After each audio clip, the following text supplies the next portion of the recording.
And start. 6, 5, 4, 3, 2, 1, 0. Real people, real issues, real life. Talk Recovery Radio. Live from the heart of the downtown east side, it's Talk Recovery Radio with Giuseppe Ganci and Darren Gaylor on Vancouver's Co-op Radio, CFRO 100.5 FM. From the streets to the studio, bringing you addiction recovery stories from real people with lived experience and real experts on today's issues. Tune in live every Thursday, noon to 1. Powered by New West Recovery. Real people, real issues, real life. Talk Recovery Radio. And good afternoon, Vancouver. This is Giuseppe Ganci, and I'm here with my co-host, Mr. Darren Gaylor. Hey, Darren. Go on, everybody. Hello, hello, hello. Welcome to the show, everyone. If you're watching us on YouTube, you can hit subscribe. If you're listening to us on your favorite streaming device, you could click like, follow, all that kind of stuff, and share with your friends. 8 years of shows, hundreds of guests, thousands of listeners. So thanks for listening, everybody. Really appreciate it. And always fun to be here with Darren on a Thursday, coming to you live on Facebook. If you're listening to us on the radio, we're still 1 week behind on the radio, so you're catching us a week late. Darren had a great night last night. It was your 16-year cake. It's a good little celebration, I must admit. It was a nice celebration, yeah. You know what? I mean, I felt, just so grateful. I mean, I had like all of my communities, you know what I mean? I mean, we take cakes to show that, you know, the newcomer that it works, but you know what, like I'm involved in a dads in recovery group, you know, you know, friends that I've known since the day, you know, I got clean, my family, my kids, people I worked with, you know what I mean? Like, and I'm not saying that to toot my own horn, but just the relationships that I got to build in recovery and the lasting relationships. And I mean, yeah, there's a lot to say of, you know, the relationships that have come and gone and people that have passed away. But there's so much that remained and has still been here since my very first day, that there's nothing, like no matter how many people we lose, like nothing compares to what still remains in my life. Isn't that amazing? That's a pretty cool thing, man. There's just so much noise out there that we live in that world. It's like everyone, and you know, there's still hope in the middle of all this, and we can't just follow the news and all the negative news. Like, you know, the news doesn't share good stories, you know what I mean? Like, there's no recovery rates. You know, we know what the recovery rates were for COVID, but we don't know what the recovery rates are for addiction, and no one's tracking that, no one's following that, no one's reporting on that. And you know, it's unfortunate. We try to do that with this show on a weekly basis, talk about all the recovery success stories. There's a whole bunch of them in this photo in the background. You know, those of you that maybe caught last week's show, a bit of controversy with Dr. Bonnie Henry, our top doc, saying that recovery from opioids is impossible or shouldn't be tried. Anyway, misquoted, misunderstood. Who knows? I mean, she said it. She hasn't replied to say, hey, I was misquoted. So, you know, I want to acknowledge 3,000 people. We have analytics on that forum that was online. It was also on our Facebook page. Over 3,000 people sent emails, probably more than that, because some people wrote personal ones as well. So big applause out to everybody in recovery and allies to recovery that said, hey, you know, that's not cool to say, so fix it or do something about it. So hopefully she saw them and may not say that again. I don't know. We can't change the world, but we can have a voice, and our voice matters. Some other great stuff that happened before we get into our next guest is we had our first Clean, Sober, and Proud committee meeting last week. Right on. Super excited, you know, and so Sober Pride, you know, it's happening in full force this year. We're out of this COVID, lockdown world. I'm not saying COVID's over, but at least in-person events are coming back to the way they used to be, and so we're coming back, even bigger. So if you want to be part of the float, there's a float committee. You can DM us here on our page. I'm the chair of the Clean, Sober, and Proud, which is a venue that promotes substance-free spaces in prides. And so there's the Intoxicated Festival, and we have 2 new events now. Intoxicated's moved to New Westminster. It's kind of outgrown Davie Street, which is amazing. So that's on August 13th. So save your date, August 13th, Intoxicated. And then we've got a sober lounge during Vancouver Pride. It's going to be on July 31st. Details coming during the Pride, and then the Pride Parade. So just find us. There's even a group called Clean, Sober, and Proud on Facebook. There's a group on Better App called Clean, Sober, and Proud you can be part of, and everyone's welcome. You don't even have to be, part of the LGBT community. Like it's just for everybody that wants to enjoy Pride. And an inclusive environment. And before we get into our guests, one more thing. Darren, you coming this Saturday? Last Story Youth Program, the agency behind this radio show, celebrating 25 years of helping kids, like kids 13 to 18. Awesome. That get addicted to drugs, gaming, fentanyl, marijuana, whatever the case may be, helping them and their families return to better health, return to school, all that kind of stuff. So invest in kids. Tickets are $25. You can go to laststore.org to get tickets. You can buy tickets at the venue. It's at Massey Theater. And come celebrate 25 years of kids getting well. Looking forward to it. See you. You're coming, Darren? I'll see you on Saturday. Hopefully, if you're listening to this show, you get tickets too. Talk Recovery Radio coming to you live on Thursdays on Vancouver Co-op Radio. Thanks to them for giving us an hour to talk about recovery. We appreciate it. And again, thanks to all of our listeners. You want to listen to past shows, go to talkrecoveryradio.com, and that's where all of our shows are, 8 years of them. So we start the show off. We have 2 guests today. Darren, who do we start talking recovery with today? All right, we're excited. We get to talk recovery with Jeremy Long. He's the founder of CQ Community, which is Conscious Queer Community. Welcome to the show, Jeremy. Yeah, thanks for having me. Nice to see you guys. Yeah, good to see you. Let's start. I'm just going to read the CQ Community's vision. It's a world where all queer people are able to wake up to the fact that life isn't meant to be spent in survival mode. I wanted to read that off because, like, I think the survival mode is that thing that I think all queer people can relate to in one form or another, and I'm sure on a spectrum of, like, daily abuse, bullying, whatever that looks like. Can you explain it? Like Yeah. What is it, that a queer person might be experiencing and doing in order to be in a survival mode?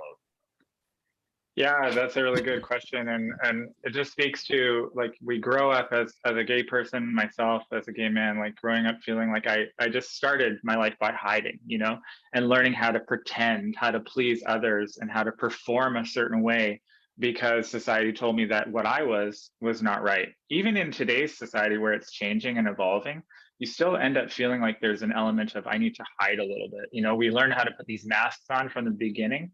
And of course, that also comes with a lot of pain, a lot of trauma, a lot of wounds, that come from our childhood upbringing. So there's this element of, becoming this chameleon and learning to cope and manage, but often that leads to self-medication, which is obviously tied to people in recovery. Like I came out, I used a lot of drugs, and then in my recovery, I learned, oh, that's why I was self-medicating. I was learning to cope with these wounds, with these pain, and that's the challenge that a lot of people are still facing, even with the very progressive world that we are now in.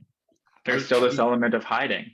I was just going to say, I mean, even today, a young person in the LGBTQ2S community, have you experienced or heard the stories of somebody who has never had to face being in survival mode or feeling it necessary to hide?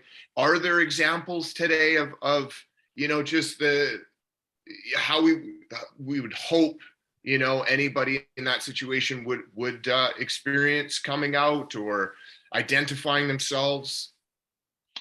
I don't know. I would like to think so. I'm hoping that Yeah. they're out there. I have come into contact with people that, you know, they had really supportive parents, but not in the very beginning, because there's still that before a parent knows that their kid might be gay or queer or non-binary or anything, they have this language, right, based on their experience. And Hmm. there isn't maybe always that awareness, oh, what I might be saying could impact my child and lead them to believe that they're not good enough or that they're not going to fit in.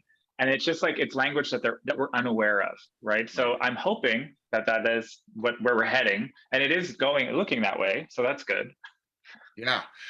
Even, I guess, you know, to say like, you know, parental people in someone's life that, you know, are supportive, you know, progressive. They're, you know, they're wanting to do best by their child, let's say, or whoever they're, you know, taking care of, and still naturally would make mistakes. You know, there would still be an element of judgment and you know, saying the wrong thing, as you will.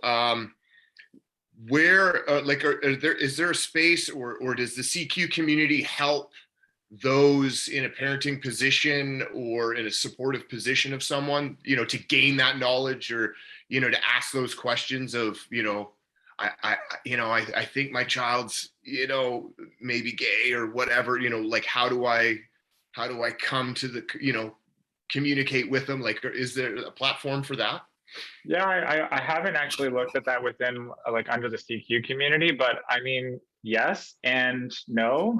there's lots of resources out there these days, you know, like lots, even just like media alone, like is portraying what it's like to have kids that are growing up queer or, you know, gay, non-binary. This is a really random example, but like the spinoff of Sex and the City, just like that, like one of the women, Charlotte, who's very, you know, old school conservative Republican, has this kid that comes out as non-binary.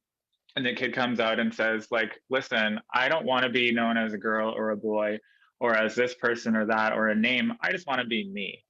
And how cool is it that that is where we're heading? Like that is what people are now aware of. Like I just get to be me.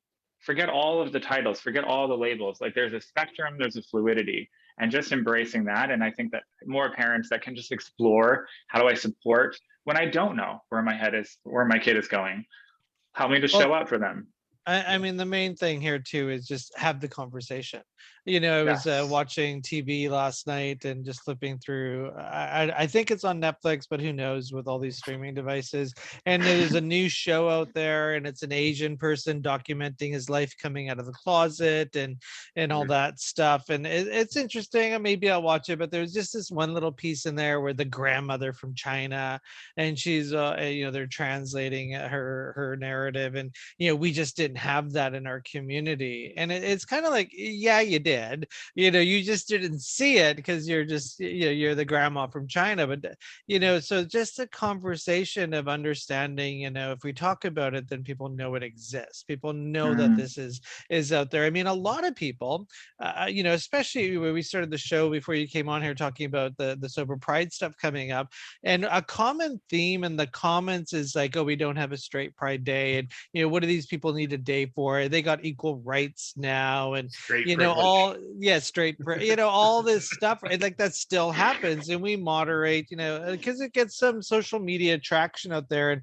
some of the comments are pretty hurtful because we're not there yet. Like we're like, you know, people that are identify, you know, in the gay community, queer community umbrella, like there's still a lot of things that need to be fixed, and so forth. And so in your community, in your services that you're going to provide people, age, let's talk about that for a second, because there's issues. The younger generation, I can't believe I'm saying younger, I usually do that, right? Just gonna have a I know moment we're here. phasing out of being young, aren't we? So yeah, the younger moment, that's, you know, compared to the older generation. So can we talk about that a bit? What are some of the differences for the services that might be needed by somebody 50 plus and somebody that maybe, you know, 25 and under and everything in between, because there's got to be differences and so forth. And can you share a little bit about what we as a public should be doing to support people? That's a really good question. I feel like there's a few pieces to that because Sure. again, the CQ groups that I'm here kind of talking about, like they kind of emerged out of my experience being in men's work.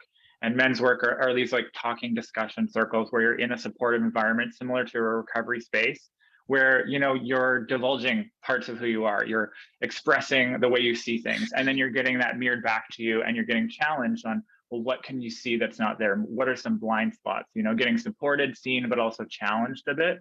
And so in those groups, I've seen like a broad dynamic of ages. And within the CQ groups, that's what I'm hoping will continue to show up, is that there is going to be people from different age groups, like younger people that are in this very fluid place where they're owning their sexuality and just embracing it and being very public about who they are. And then having some people, there was a man in a group last night that I was at that he, came out in his 50s, was married for 20 years, and is still sometimes feeling like he's not a good enough gay because he didn't like come out earlier, right? And so there's these very different ideologies, and having those people in the same space and sharing and comparing and challenging and allowing whoever you are, whatever your sexuality is, to just, are you being authentic? Are you being your true best self? And are you feeling comfortable to express that in whatever space that you're in? I feel like that's what we should be encouraging people to do. And That's that's what the beautiful. groups really try to do. That's beautiful. So just so everybody's clear too, so CQ community, it's not just for people that have substance use disorder. Mhm. If you have an addiction or something along that lines, obviously you're welcome. But Yeah. it's for the community, using that mutual support, peer support, and stop me if I'm getting anything wrong. Mutual support, peer support to help each other in an environment that's similar to, I mean, the 12-step community is not the owner of that. There's mutual, I mean, people have been doing talk therapy and storytelling for a really long time. So it's just taking that element and adding it to this, which is, people don't talk to each other. Like I remember, Yeah. the 12-step community was new for me, 15 years ago. And like and this is common because I work in a treatment center now. I don't do counseling, but I hear the stories. I just never knew this existed. And what a world we live in where people don't know, like, yeah, you can talk to each other as a community and have the sharing of stories and the elders, whatever you want to call them in various communities. I mean, we can't lose sight of that. So I applaud you for creating an environment where somebody doesn't have to hit an AA meeting to do it, where they can, hopefully accidentally or purposeful find this space. So how does one get involved? Yeah, so again, the groups are open to people more than just in recovery. It's for people that want to just continue their self-development, right? We say in the groups, sometimes this is the only space you might have to share this No. stuff, this vulnerability, but also to learn some more skills about emotional literacy, and some language around how do I take responsibility for what I'm feeling. So yeah, this is definitely what the group's for. So lots of information on the website at, I'm sure you'll post it, but it's thecqcommunity.com. So there's some great information on the different groups that are available. Right now, they're just for queer men or anyone that's gay, bi, and queer men or non-binary. I'm going to be expanding it to different parts of the queer community. So that's kind of coming up next. So there's some in-person groups, there's some virtual groups that really do bring some skills that are more than just about talking and support, but also around like, what are my attachment styles in relationships? What are some tools around emotional intelligence? How can I improve that? How can I learn healthier communication? How can I navigate conflict? All of this is stuff that we cover. Unpacking gay shame, like lots of great work. So is it like weekly, bi-weekly? Do you have to commit to anything? Is it? Oh, good question. Yeah, so there's two options. There's sort of a foundation series, which is people that just want to get a taste of this sort of circle work. So that's 8 weeks. And so that's one option. So that's a commitment of 8 weeks.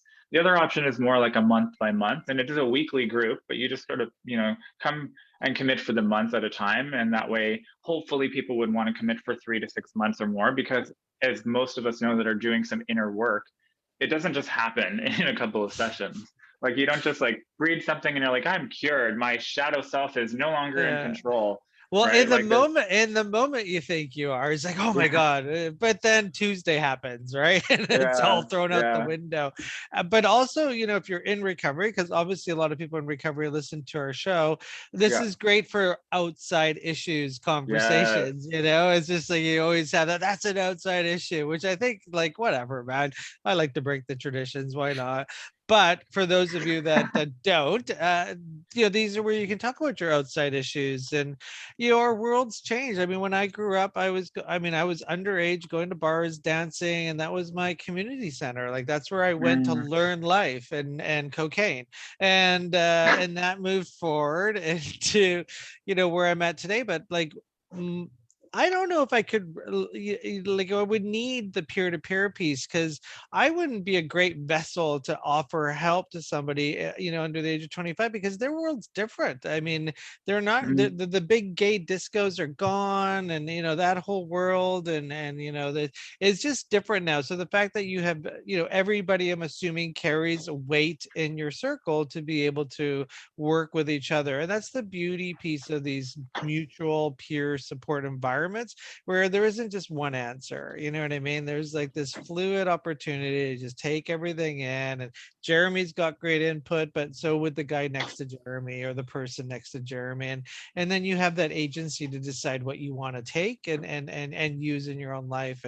And I really want to, I think there's also a shift in healthcare, where we're starting to understand, what this whole agency to healthcare is. And what, there's all these services out there, and what do you want to do with them? And it's ultimately up to you. And I'm just, really think that that guidance is important. So, on how does this help you? That's a yeah, question that's I it. wanted to get to, Yeah, because we all have jobs.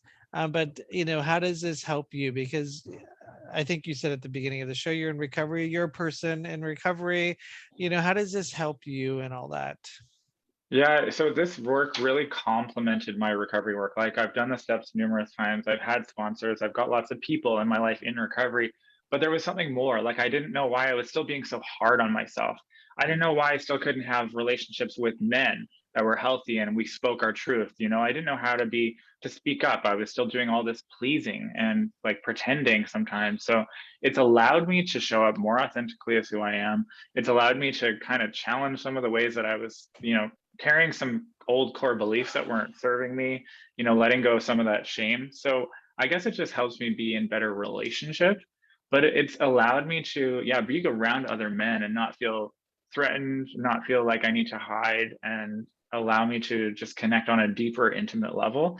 Because sometimes, we're walking around and we're not just telling our friends or the people in our lives like the deep stuff. And I guess I tell people like I like to swim in the deep end. So this is really like how I operate, but I didn't know how to do that in a healthy way with other people. I'm deeply self-reflective, and now I can actually share that in a conversation with people and have skills around, really good, healthy communication. So that's probably in a nutshell what it's given me. But specifically in the queer space, like having this where, we talk about maybe our coming out story and like the pains that might have come up, or maybe I really learned that I need to hold space for you, like learning how to hold space, like that term holding space is so like nebulous, and learning how to actually do that. And that's what people learn in these groups too. So it's powerful either way, whether you're helping someone else or you're healing your own stuff. And it just Mm. it takes recovery to like a deeper level.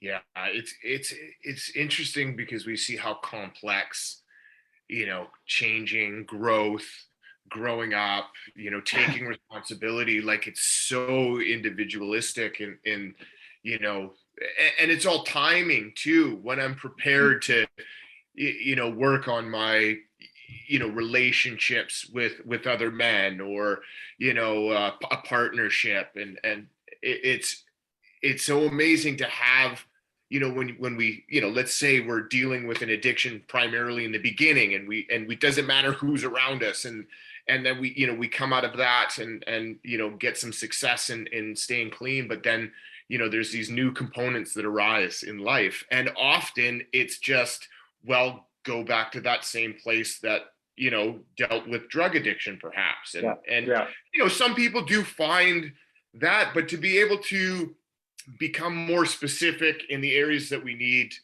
to grow in, and like you say, like that sounds, like your personal experience. And so I was wondering, like, it says here, like, your journey in men's work is men's work, like a community? Is it like a trademarked thing, or is it just work I do Yeah, with men?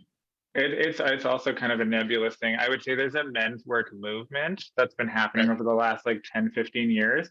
So there's a bunch of different organizations that hold these like discussion spaces. And so I was involved in these, and they're primarily heteronormative, like a lot of straight guys doing great work. Okay. And it's not always a very inclusive space, but it's the same work that I've kind of been talking about, where you do these processes, you share parts of who you are, you get challenged on like how you might be showing up in your life. But it comes from a lot of literature around men's work, from books like Iron John and No More Mr. Nice Guy. So there's like this movement that came around where there's a bunch of men that were exhibiting these symptoms of kind of feeling like they weren't being their true authentic selves, they weren't being getting what they wanted, and having that sort of male influence as a kid, a lot of like missing father figures, sort of Mm. allows us to emerge into this wounded boy and showing up as an adult, but with a wounded boy kind of mindset. So the men's work movement is supporting people in becoming a man, like going through that initiation of, having mentors and men in their lives that speak into influencing how they show up. And that it's doing great work, really great work. There's lots of organizations around the world, like Mankind Project, Arca Brotherhood, to name a few. But this is bringing that into the queer space, because sometimes it doesn't feel like a safe environment for people that don't have relationships with straight men. And that's like kind of alarming at first. So Right. that's why I really created these groups.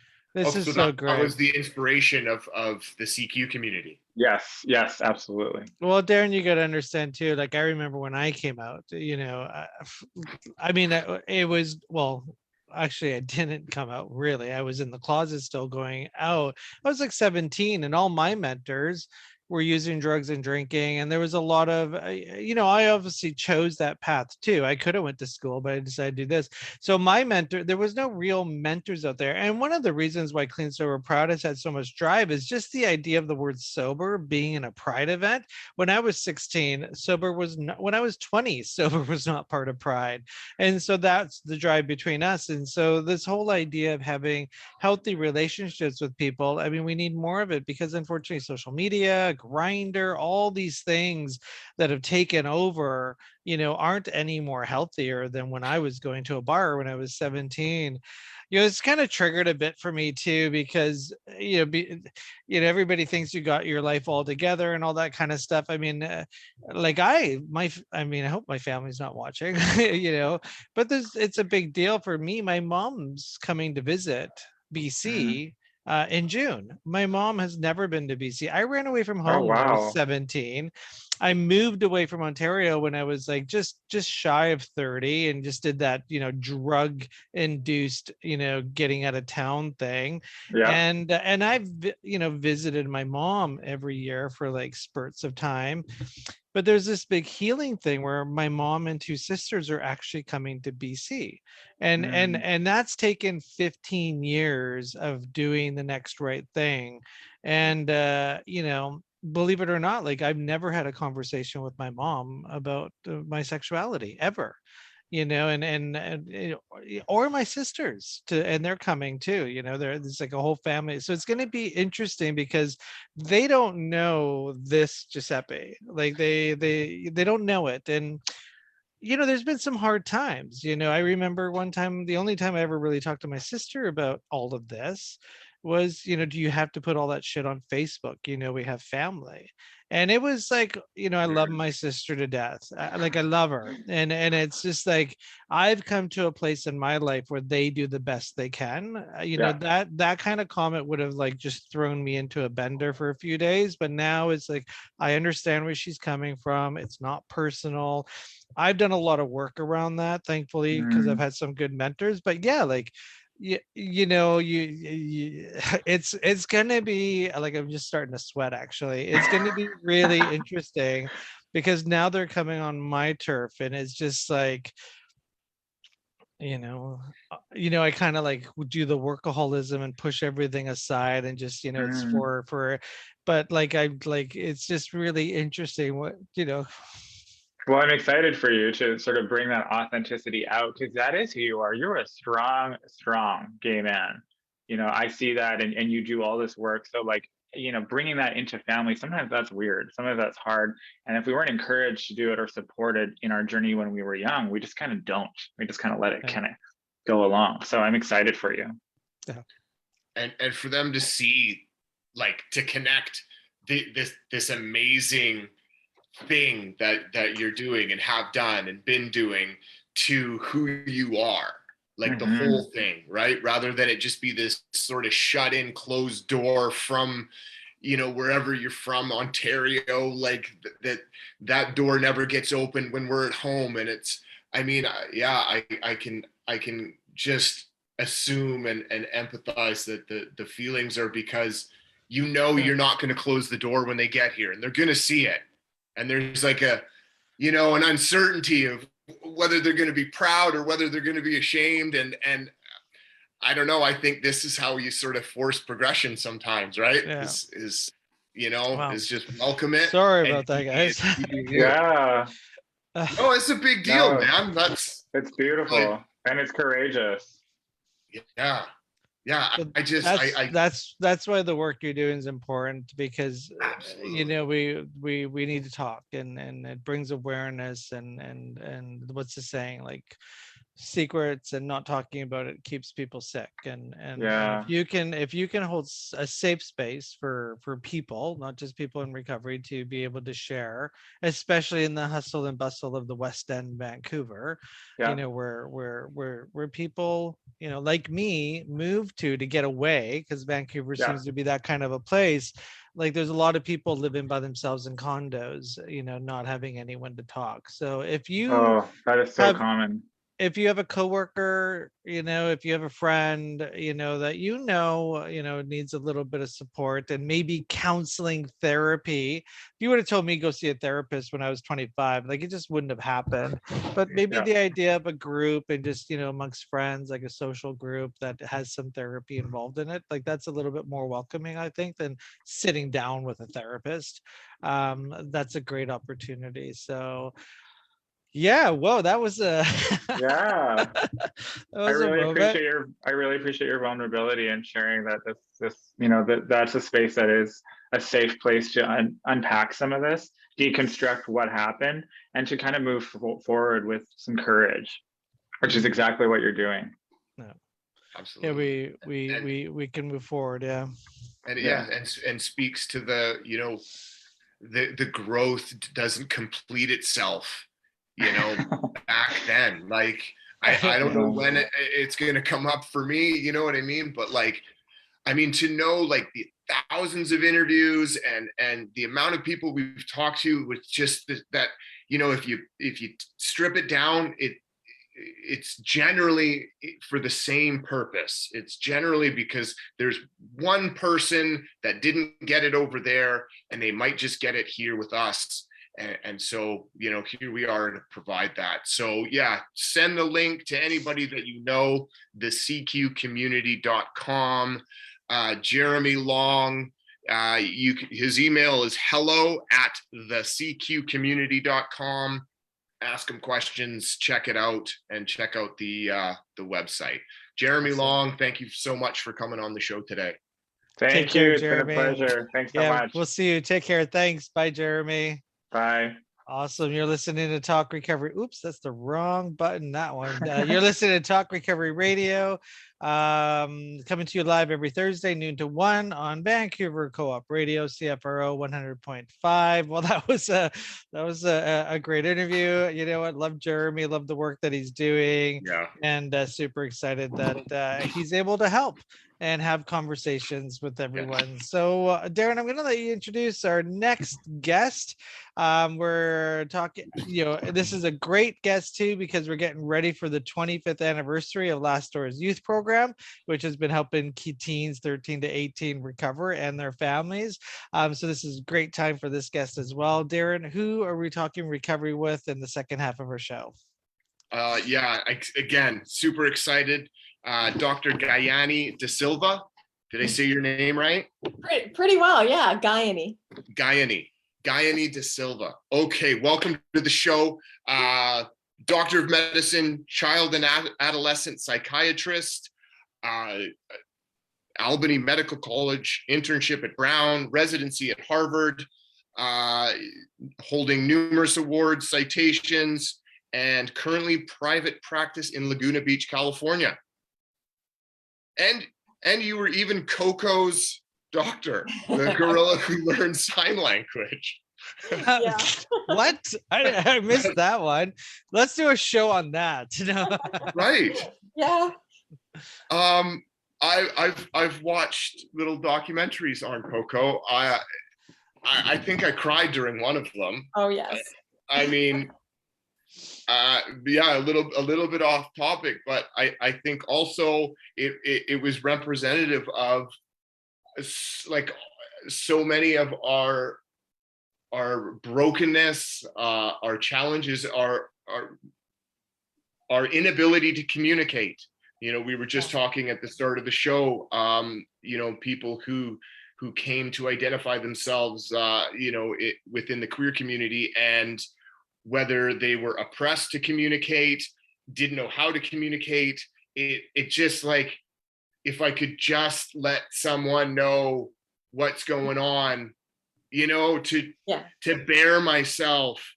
It's that simple, right? Coco Like, and working with the gorillas definitely taught me how important it is to be adaptable and flexible with how you communicate with all sorts of people, primates. You know, we're all primates. We're all great apes. So yeah, really fascinating experience working with Coco. That's so cool. Anyways, also Dr. De Silva wrote a book, Psychiatrist's Guide, Stop Teen Addiction Before It Starts. And, you know, we'll definitely focus on that topic. I mean, we've had countless shows about solutions to addiction, what the right, you know, the right course of action, interventions, how do we stop the chaos, stop the unmanageability, you know, what are the best practices to recovery? I mean, it just seems like that's what we do. We deal with this problem after it gets really, really bad.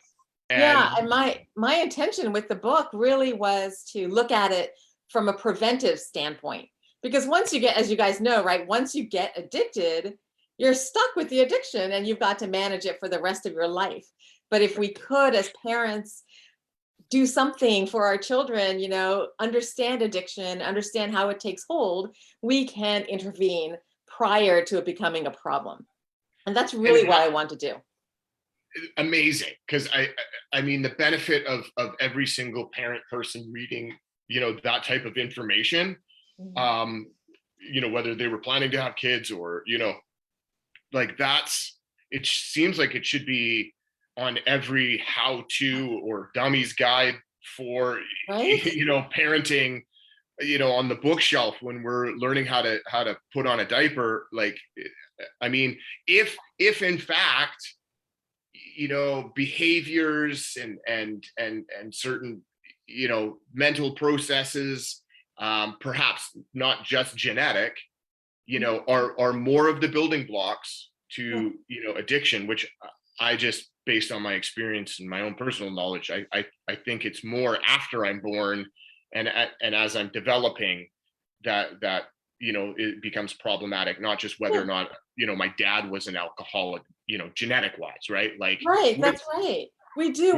We so often look at addiction and using substances and other things that we get addicted to, like behaviors. We don't often think about it really until after there's a problem.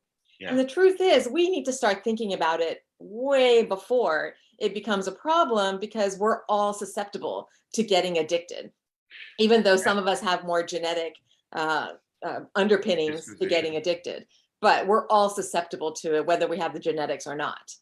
Well, I remember speaking with a doctor at some point. You know, I spent some time in the NICU with my son. He was born premature, and we were close by the whatever the ward is for addicted moms, you know, pregnant addicted mothers. And I got into a conversation, and it was sort of like, you know what, a baby is born addicted to opiates. Like if mom's addicted to opiates, that baby will be born, and we will detox that baby. But it's not a precursor to that child like using heroin or anything else later on down the future. Because it's, as soon as it detoxes, it has every chance than any other child, right? So it's sort Well, of it that. does, it's sort of, because it does have that vulnerability, because it Right. did have that exposure to the opiate, right? Okay, so And it there does was have some. the genetic loading of having a vulnerability to getting addicted. So that child will need a little extra special care to avoid using opiates down the road as they grow up. But their brain is still totally developing, and definitely can be buttressed, it can be supported, and it can develop in a way that minimizes its addiction. But we have to be aware of it, right? As parents, we have to be really acutely aware that our child can become addicted to substances. And I think that's really what I want to emphasize for parents, is not to just kind of say, oh, my child's not going to get addicted, but to really say, like, my child can get addicted. And I should be a little bit it's scared about such this. an And I interesting should do something. world.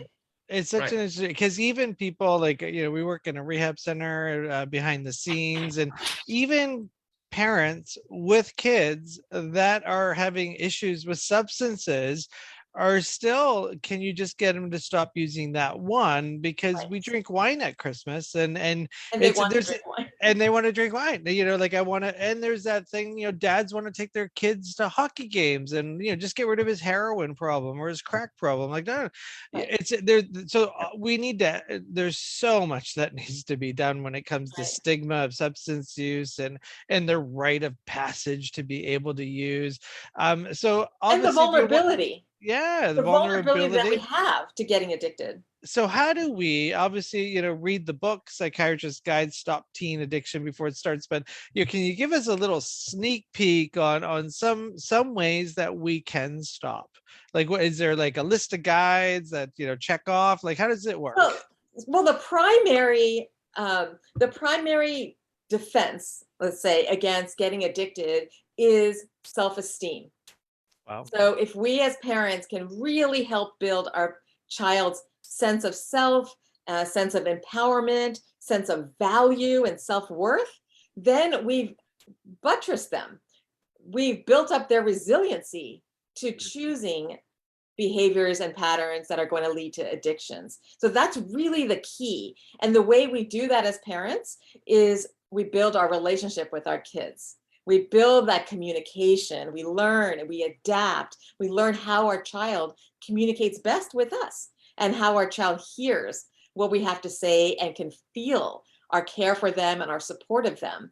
And then we help them grow into the person that they're going to be. So really not putting any pressure on them per se to be like everybody else, but to really understand our children as individuals, and then build their resiliency as individuals and help them value themselves, so that when they are teenagers, or when they are preteens even, and they're facing stressors, they're facing peer pressures, they're facing bullying, they're facing grades, they're facing teachers and peers, all these very difficult to navigate through kinds of experiences, they can rely on themselves and their parents to face them instead of avoiding them. So one of the key characteristics of people who get addicted, or who choose addictive behaviors and then get addicted, is this intolerance of negative or uncomfortable feelings. So we have to teach our kids from a very young age how to tolerate patience, how to tolerate negative feedback, how to tolerate the word no, how to tolerate failure. And we try so hard to like make our kids successful, and to protect them from failing and struggling and really challenging themselves. And we do them a disservice, when we do that. We need to let Mhm. our kids fail. We need to Yeah. let our kids struggle. Such a big piece. I mean, we were started off the show on growing up and coming out and all that, and I mean, just finding the need to like be approved of, and finding the need, like finding in all these ways that probably aren't the healthiest. We got this thing happening right now in Vancouver. It's probably been going on forever, but now it's in the news. Teens swarming individuals and being violent and hurting others, and it's like, how do you end up being that kid in the swarm kicking people? Like, how? And it's obviously looking for approval. I mean, these kids, separate them, they're probably the sweetest kids in the world, Yes, but getting them into that swarm is just like, well, how do we build self-esteem in these kids so they don't end up even wanting to be in that swarm? that's And I right. It's think, really building their sense of individualism, that I am I an love it. individual. I don't have to follow the crowd. I can make a choice about it. I can choose to follow them if I agree with the crowd, or I can choose to have my own ideas and step away. Or I can choose to step up as a leader and change the direction of the crowd. And we really need to teach our kids about these choices and that they're able to do that.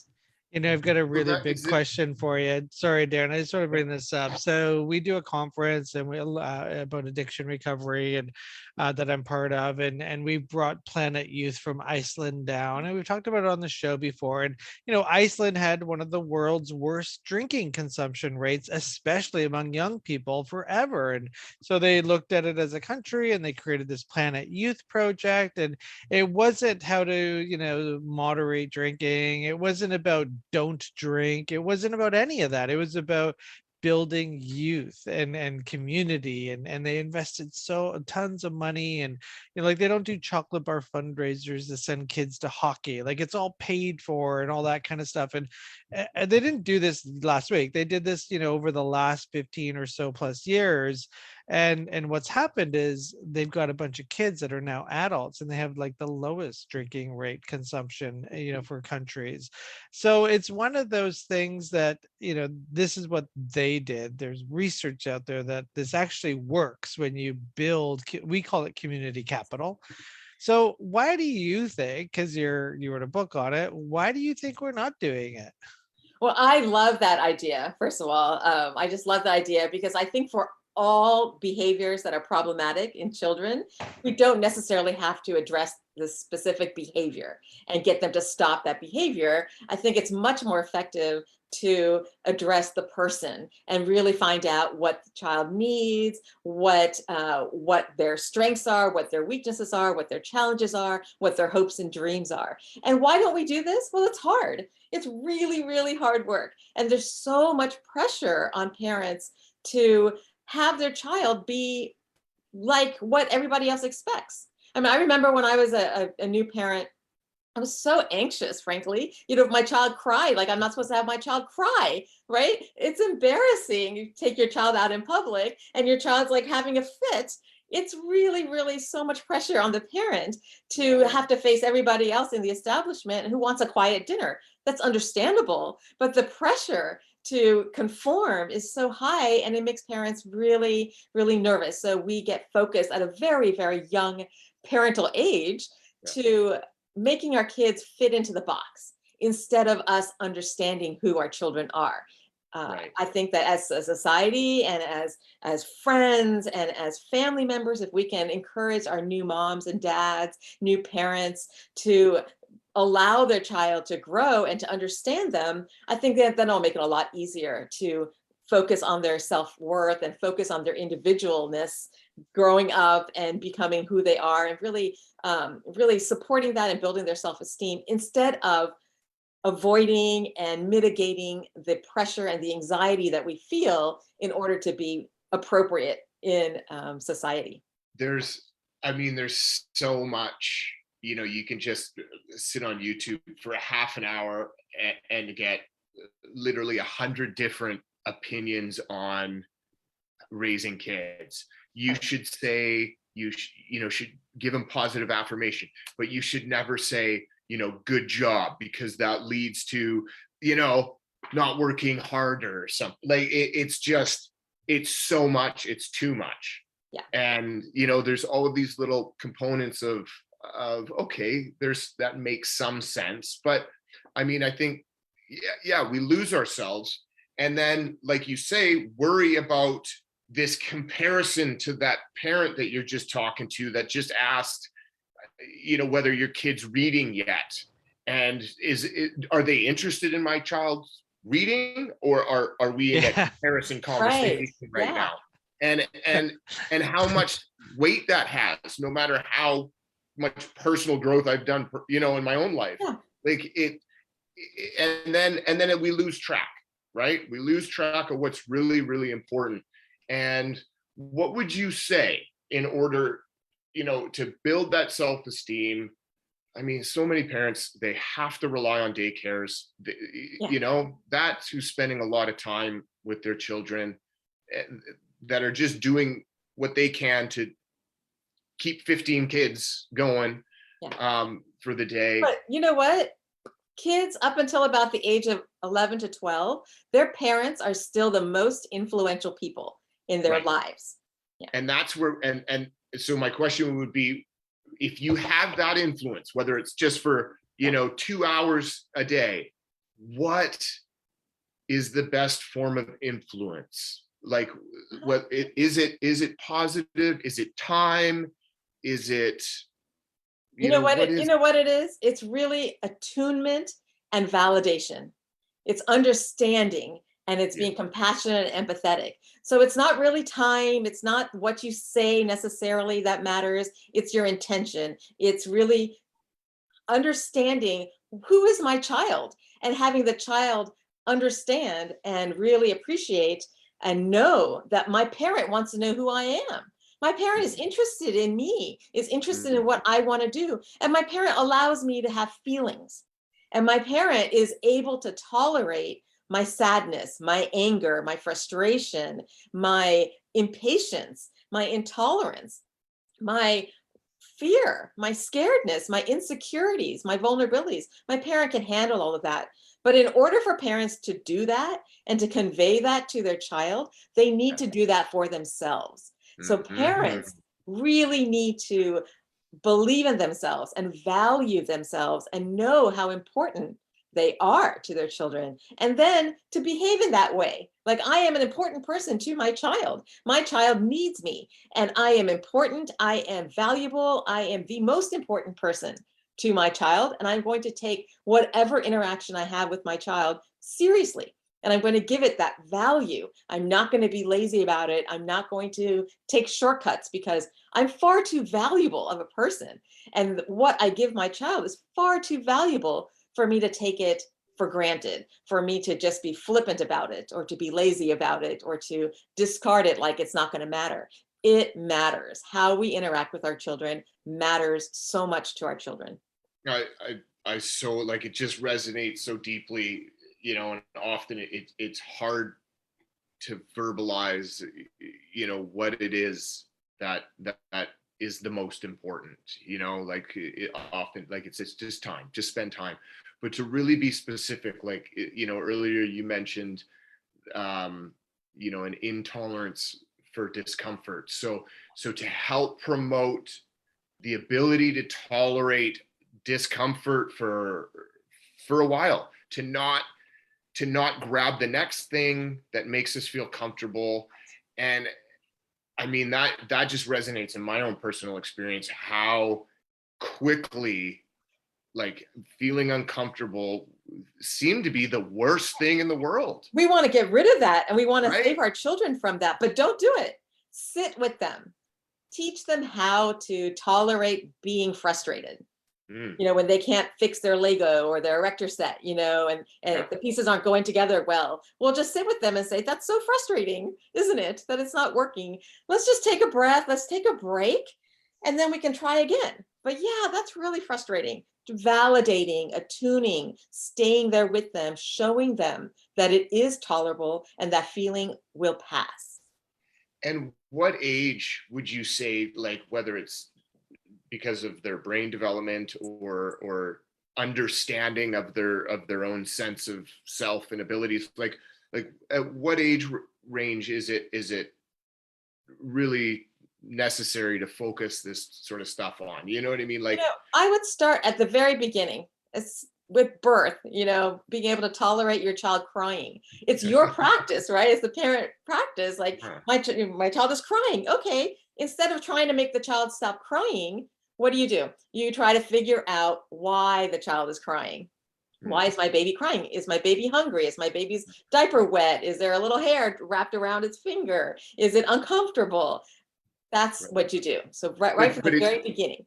We're taught at the very beginning to provide the comfort for whatever's creating the discomfort. And then as they grow, us backing away from that, intuitiveness to want to make it okay and make them comfortable, obviously not in a dangerous place, but in an emotional place where do we let them sit with that a little bit longer and we just provide eyesight, like they can see us, we're here, we're not ignoring them, Yeah. So if they let's say so as babies, they cry for everything, right? Whatever they need, and then you try to figure out what their need is and you supply that need. But as they grow a little bit older, they're toddlers and they fall and they might cry. Well, let them pick themselves up.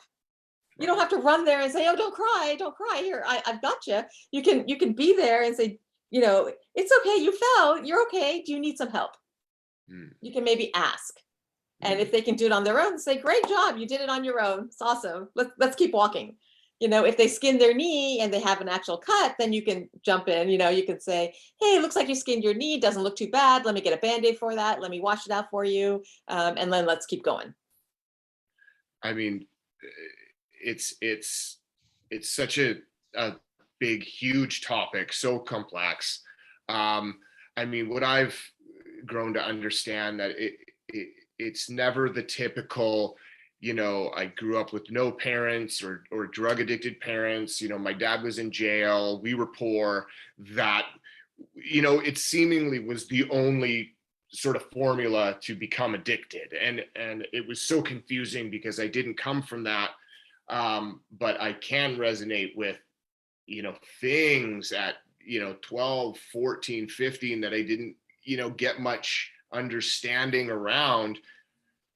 It felt like I was choking emotionally and, bearing the weight all on my own. And I mean, is there also discussions in your book as to like how to promote our kids talking to us about those awkward, uncomfortable, that stuff, they save for their buddies maybe, but like, how the parent has to prepare themselves as well. But do we want them? I mean, we must. We do. We definitely want that. We want to be the kind of parent, like as our children grow and develop into their own selves, right? Separate, individuating from parents, we still want to be there for our children, and we're still very important. We may not be the primary influence, but we are still their parents, and we are still very important people to them. And our guidance and our ability to provide safety for our children and to help them with their choices as they make their decisions and develop their decision-making process is still super, super important. So yes, so having those kinds of conversations, we should not, I hate to say should not, but we should not avoid having awkward conversations. So as parents, we have to try and we have to practice even before they become teenagers. So we have these awkward conversations when they're going to school. Ask them, get in the habit of asking your child, "How was school today? What happened? What happened on the playground? What kind of conversations did you have with your friends? Any topics that come up? What did you talk about with your teachers? What did you learn in school?" And anything that comes up, any questions that they have, don't shy away from it. Don't say, "Oh no, we're not going to talk about that." We're going to talk about it. Say, "Oh, I want to hear more about that. I want to hear more about what you think. Wow, that's really heavy. What is your opinion about whatever it is? What is your opinion about that argument that your friends had?" They'll come home and they'll say, "Oh, that so-and-so got in a fight with so-and-so," and say, "Oh, well, what was that all about? Why did they get in a fight? What was the subject? What did you think? How did you feel about that? What did you do? Oh, your friend was bullied. What did you do about that? What do you think about that? Did you step in? Did you not step in? Why did you step in? Why did you not step in? How did you feel about that?" Just inquiring norm- more and more norm- interest about and it. importance in normalizing experience. normalizing the conversation and normalizing the opportunity to have conversations so they're That's not right. awkward. Mm. So how does one find your website, buy the book? Oh, yeah. So my website is drgayani.com. So drgayani.com. Pretty easy. And my book is on Amazon and barnesandnoble.com. Exciting. Well, thank you for being on our show. We really you for having me. appreciate it. Yes. And, you know, the more we can talk about prevention, the better. So we really appreciate you being on our show, and you can, you know, follow us on our Facebook page to listen to all of our past shows. You could get all the links to her website and her book through our link here in the radio show post. And you know, we really appreciate you being on the show. Don't forget, everybody, this Saturday is our Last Doors Youth Program's 25th anniversary at the Massey Theater. You can buy tickets at the door. They're $25 each, celebrating teens recovering from addiction. Well, what a show, Darren. Yeah, It's been, I mean, yeah. Dr. Gayani De Silva, thanks again. It's You're such an important topic. Hope to have you on in the near future here Great. as I'd well. love to. Excellent. Thanks for listening, you. everybody. See you next Thursday. Take care and bye-bye. Thank you. Bye-bye. Bye.